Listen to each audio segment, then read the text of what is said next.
One of the central figures of a 2016 meeting at Trump Tower that remains under scrutiny to this day is back in the news again. Natalia Veselnitskaya, the Russian lawyer who met with Trump campaign officials in 2016 after an apparent offer of dirt on Democratic Party candidate Hillary Clinton.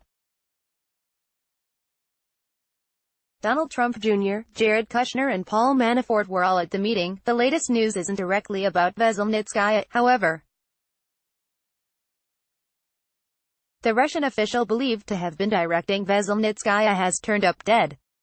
According to the Daily Beast, Russian Deputy Attorney General Sak Albertovich Karapetyan died in a helicopter crash during an unauthorized flight on Wednesday.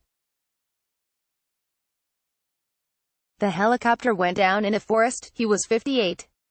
It's been reported that Karapetyan plotted to recruit law enforcement from another country to act as a double agent for Moscow.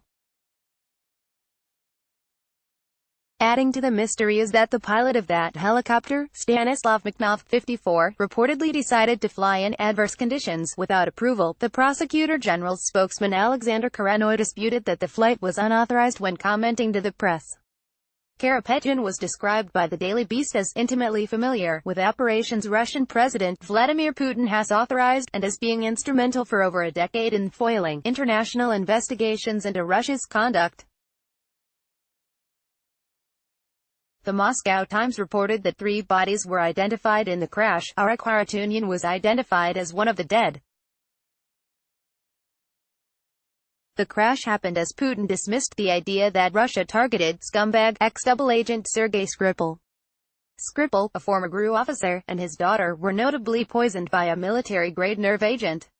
Karapetyan reportedly stopped the U.S. from investigating a case connected to Sergei Magnitsky, the name behind the Magnitsky Act of 2012, a piece of U.S. legislation reviled by Putin. Magnitsky had found out about some $230 million plus in fraud connected to the Kremlin and, according to independent investigators, was deliberately inflicted in state custody with severe pain and suffering, and ultimately his death. In 2009, President Barack Obama signed the law in December 2012 as a sanction. Putin's response was to bar U.S. parents from adopting Russian children.